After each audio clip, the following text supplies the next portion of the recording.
ಸಮಸ್ತ ವೀಕ್ಷಕರಿಗೂ ಓಗೆಳೆಯ ಯೂಟ್ಯೂಬ್ ಚಾನಲ್ಗೆ ಸ್ವಾಗತ. ಪ್ರಿಯ ವೀಕ್ಷಕರೇ, ಡಿ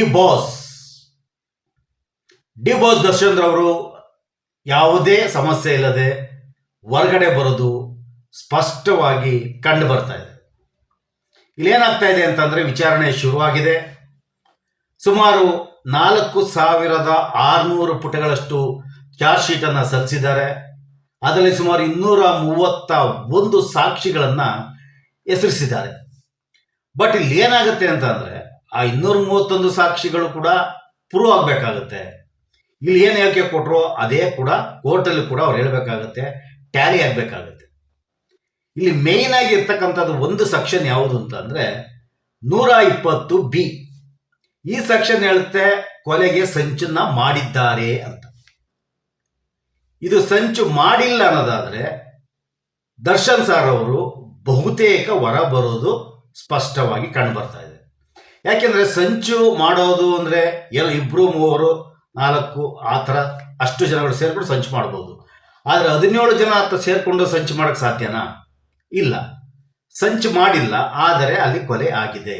ಅಂದರೆ ಕೊಲೆ ಮಾಡುವ ಉದ್ದೇಶ ಇರಲಿಲ್ಲ ಅನ್ನೋದು ಇಲ್ಲಿ ಸ್ಪಷ್ಟವಾಗಿ ಕಾಣಿಸ್ತಾ ಇದೆ.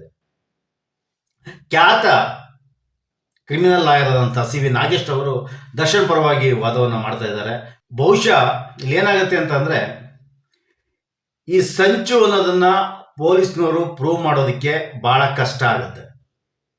ಯಾಕೆ ಅಂತಂದರೆ, ಸಂಚು ಮಾಡೋದು ಯಾರು? 2, 3 ಸೇರ್ಕೊಂಡು ಮಾಡ್ತಾರೆ. 17 ಜನ ಸಂಚು ಮಾಡಿ ಒಬ್ಬನ ಕೊಲ್ಲೋದಕ್ಕೆ ಸಂಚು ಮಾಡೋಕ್ಕೆ ಸಾಧ್ಯನಾ? ಅದು ಆ ಪರ್ಸನಾಲಿಟಿನ? ಬಹುಶಃ ಏನಾಗಿದೆ, ಅವ್ರು ಏನಾರ ಶೆಡ್ ಕರ್ಕ ಬಂದಿರೋದು ನಿಜ. ಆದರೆ ಇವರೆಲ್ಲರೂ ನೋಡಿ ಬಹುಶಃ ಅವನು ಹಾರ್ಟ್ ಅಟ್ಯಾಕ್ ಆಗಿ ಸತ್ತಿರ್ಬೋದು ಅಂತ ಅನ್ಸುತ್ತೆ. ಮತ್ತೆ ಬೇರೆ ಅಲಿಗೇಷನ್ ಏನೇನು ಮಾಡಿದ್ದಾರೆ, ಅದೇನೋ ಕರೆಂಟ್ ಕೊಟ್ಟರು, ಅವನ ಬಾಡಿನ ತೆಗೆದು ತಲೆನ ತೆಗೆದು ಅದು ಯಾವ್ದ್ಯಾವ್ದಕ್ಕೆ ಹೊಡೆದ್ರು, ಎತ್ತಿದ್ರು, ಕುಕ್ಕಿದ್ರು, ತುಳಿದ್ರು, ಇಲ್ಲಿ ಮೂಳೆ ಮುರಿದೋಗಿದೆ, ಅಲ್ಲಿ ಮೂಳೆ ಮುರಿದೋಗಿದೆ, ಏನೇನೋ ಆಪಾದನೆಗಳು, ಆರೋಪಗಳು ಆ ಚಾರ್ಜ್ ಶೀಟಲ್ಲಿ ಇದೆ. ಬಟ್ ಇಲ್ಲಿ ಏನಾಗಿದೆ, ಆ ವ್ಯಕ್ತಿ ಸತ್ತ ನಂತರ ಆ ಒಂದು ಶವವನ್ನು ಅಲ್ಲಿ ಬಿಸಾಕಿದ್ದಾರೆ ಒಂದು ಕಡೆ. ಅಲ್ಲಿ ನಾಯಿಗಳು ಎಳೆದಾಡಿದೆ.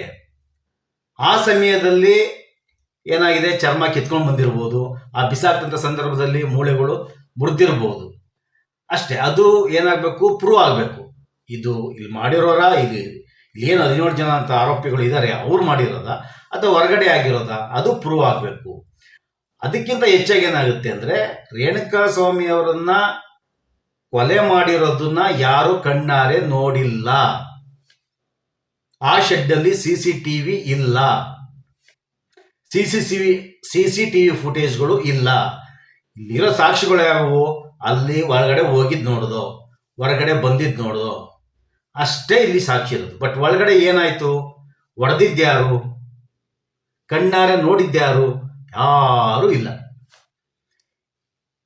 ಇದ್ದಾರೆ 3-4 ಜನ ಆ ಕೊಲೆಯನ್ನು ಕಣ್ಣಾರೆ ಕಂಡಿರೋರು ಇದ್ದಾರೆ. ಯಾರು ಹಾಗಾದರೆ? ಅವರೇ ಕನ್ನಡ ಮಾಧ್ಯಮ ಲೋಕದ ಪ್ರಖ್ಯಾತ ಆ್ಯಂಕರ್ಗಳು ಮಾತ್ರ ನೋಡಿದ್ದಾರೆ.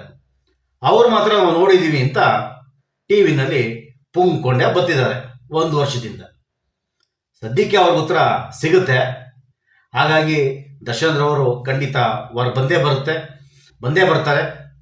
ಅಷ್ಟಕ್ಕೂ ದರ್ಶನ್ ರವರು ಕೊಲೆ ಮಾಡುವಷ್ಟು ಕೆಟ್ಟ ವ್ಯಕ್ತಿನ? ಖಂಡಿತ ಇಲ್ಲ. ಪ್ರಾಣಿ ಪಕ್ಷಿಗಳನ್ನೇ ಅಷ್ಟಾಗಿ ಪ್ರೀತಿಸುವಂಥ ಒಬ್ಬ ವ್ಯಕ್ತಿ ಒಬ್ಬ ಮನುಷ್ಯನ ಜೀವ ತೆಗಿತಾರೆ ಅಂದರೆ ಯಾರ ಕೈಲೂ ನಂಬೋದಕ್ಕೆ ಸಾಧ್ಯ ಇಲ್ಲ. ಹಾಗಾಗಿ ಅಭಿಮಾನಿಗಳು ಆತಂಕ ಪಡೋ ಅಗತ್ಯ ಇಲ್ಲ. ವಿಚಾರಣೆ ನಡೆಯುತ್ತೆ.